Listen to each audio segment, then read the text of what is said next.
Have you ever heard of a god castrating his own father with a sickle? Or a queen using a wooden cow to mate with a bull? Today we're diving into 5 myths so bizarre, so wild, you'll wonder if they're real. From gruesome feasts to headless warriors. These stories will blow your mind, so stay until the end to see it all. If you're new here, subscribe to Beyond Mythology and hit the bell for more epic tales and connections. Let's get started.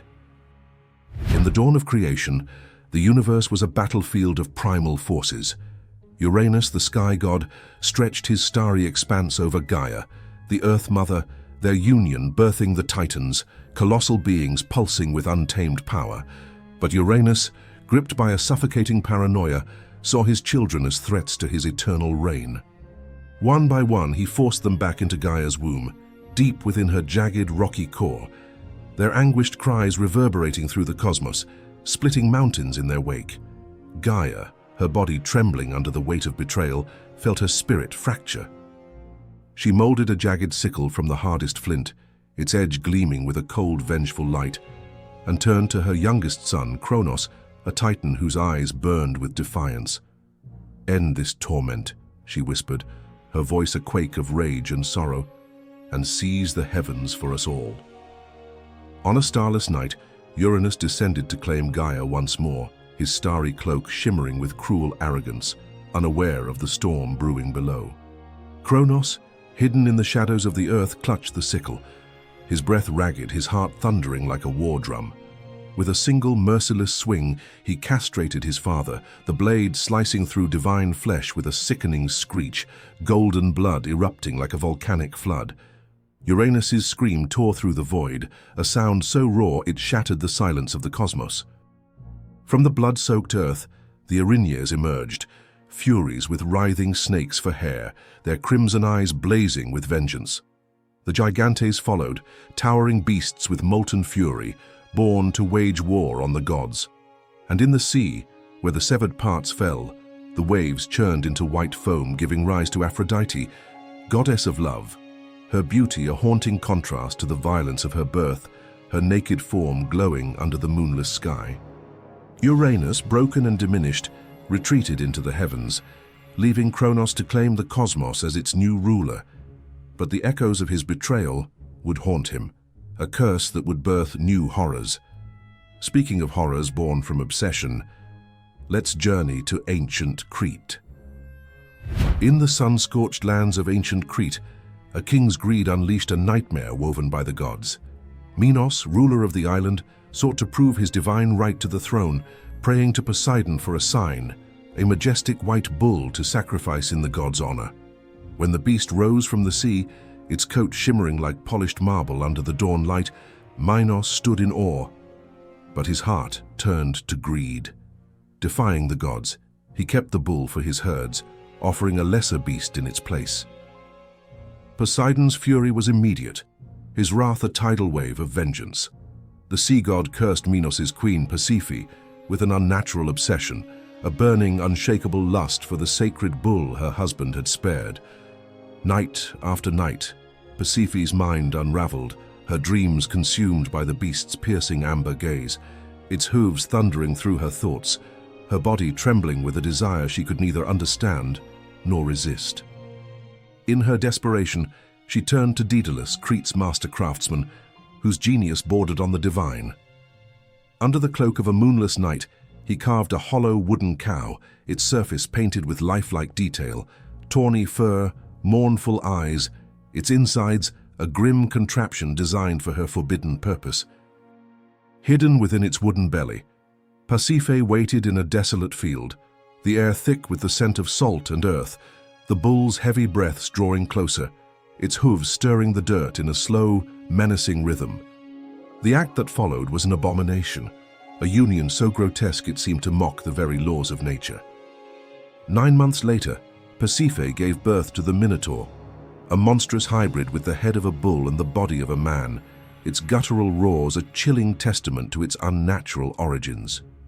Minos, overcome with horror and shame, ordered Tantalus to construct the labyrinth, a sprawling maze of twisting shadows beneath the palace, where the beast was imprisoned, its hunger a constant threat to Crete's people. Pasiphae, forever marked by her cursed desire, faded into obscurity, while the Minotaur's legend grew, a haunting reminder of divine wrath. But the gods' punishments can cut even deeper, as we'll see in a tale of betrayal and a feast gone horribly wrong. In the sunlit halls of ancient Greece, a king's hubris ignited a divine storm that would echo through eternity. Tantalus, a mortal blessed with the blood of Zeus, ruled a land of abundance, his lineage a bridge between gods and men. Yet his pride swelled like a storm cloud, fed by the favor of Olympus, where he dined with the gods, shared their nectar, and basked in their envy. To test their omniscience, or perhaps to mock their sanctity, he devised a plan so audacious it defied mortal limits. He invited the Olympians to a grand feast in his palace, its marble columns gleaming under torchlight, the air rich with the aroma of roasted meats and spiced wine. Among the guests was his own son, Pelops, a youth whose beauty rivaled the gods, his golden hair catching the flicker of flames. Blinded by arrogance, Tantalus lured Pelops to a secluded chamber, where he struck with a butcher's precision, slaughtering his son, his blade slicing through flesh with a wet, sickening thud, the room filling with the coppery stench of blood. He carved the body into pieces, boiling the flesh in a cauldron that bubbled with a grotesque hiss, the steam curling upward like a plea to the heavens. The stew was served on golden platters, its dark surface glistening under the banquet's glow, a macabre dish offered to the divine assembly. The gods, with their all-seeing eyes, pierced through the deception in an instant. Only Demeter, her mind clouded by grief over her lost daughter Persephone, absent-mindedly lifted a morsel to her lips, tasting a shoulder before her face twisted in revulsion, the flavor of human flesh searing her tongue. The others recoiled, their silence a thunderclap of rage, their thrones trembling with divine fury. In their mercy, or mockery, they restored Pelops, crafting a new shoulder from polished ivory where Demeter had eaten, his body whole yet marked by the horror. But Tantalus's fate was sealed. Cast into the depths of the underworld, he stands in a shimmering pool, its waters lapping at his chin, receding with a cruel splash whenever he bends to drink. Above him, a gnarled tree droops with ripe fruit, pomegranates, figs, and apples, swaying just beyond his grasp, their sweet scent taunting his parched lips. Hunger gnaws at his gut, thirst burns his throat, his screams a hollow wail lost in the shadows, a king eternally punished for daring to challenge the divine order. A story of pride devoured by justice. But the god's wrath can twist into even stranger forms, as we'll see in a tale from the Norse lands.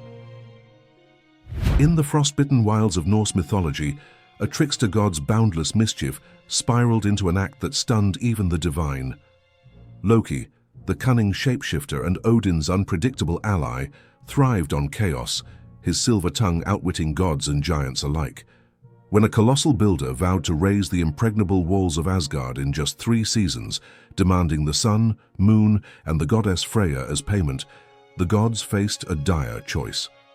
Fearing the loss of their realm's light and love, they turned to Loki for a solution. With a smirk, he devised a daring ruse, transforming into a sleek mare, his body shimmering with a deceptive, ethereal grace, his eyes glinting with mischief under the northern lights.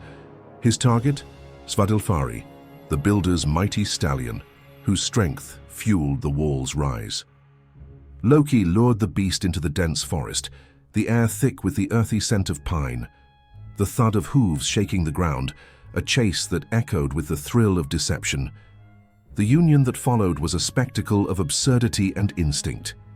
In the shadowed depths of the woods, Loki as a mare let out a haunting whinny that reverberated through the trees, drawing Svadilfari into a frenzied dance. The ground quaked under their weight, the air heavy with the musky heat of their encounter, Loki's trickster spirit momentarily overtaken by the raw pull of nature.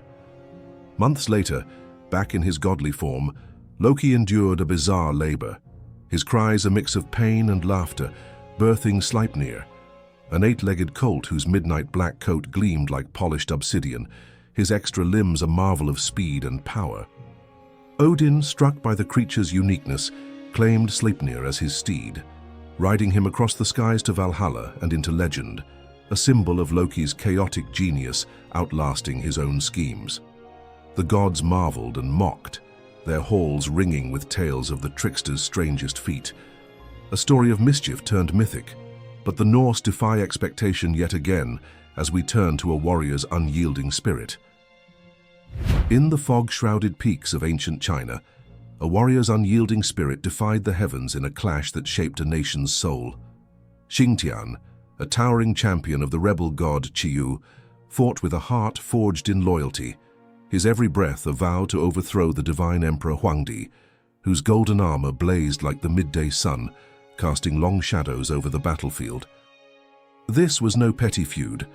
It was a war for the mortal realm's fate, the air heavy with the coppery tang of blood, the ground trembling under the roar of clashing axes and shields. Xingtian, wielding a massive axe in one hand and a battered shield in the other, charged with a fury born of devotion, his strikes a thunderous challenge to Huangdi's divine rule. The emperor, armed with a blade wreathed in celestial fire, struck a fatal blow, severing Xingtian's head with a searing flash that lit the mountains, his body collapsing in a spray of crimson, the silence broken only by the wind's mournful wail. But death could not silence his will. From the blood-soaked earth Xingtian rose, a headless titan of rage, his neck a raw, gaping wound where life once thrived. In a surge of mythic madness, he clawed at his own flesh, carving new eyes from his nipples, twin orbs that glowed with a defiant amber light, each blink a testament to his resolve, and shaped a mouth from his navel, its jagged grin dripping with a silent primal snarl. The pain was excruciating yet exhilarating, a fire that fueled his undying spirit. Grasping his axe anew, he danced a grotesque war ballet, his headless form a blur of fury and grace, the air humming with the whistle of his blade, the ground quaking with each step. Huangdi, struck with awe and unease, retreated, unable to crush Xingtian's relentless soul. The headless warrior stands eternal in China's lore, a symbol of resistance whispered in the highlands. His tale inspiring warriors and poets alike, a legend carved into the mountain's heart. With that, our odyssey through the weirdest myths reaches its end. From Cronos' blood-soaked rebellion to Xingtian's headless defiance, these myths plunge into the raw chaos of ancient minds, where gods shatter norms, mortals defy fate, and the unthinkable takes shape. They're a testament to humanity's untamed imagination, daring to shock across centuries. Which one left you speechless? Share below and join us for more incredible mythology videos. Until next time.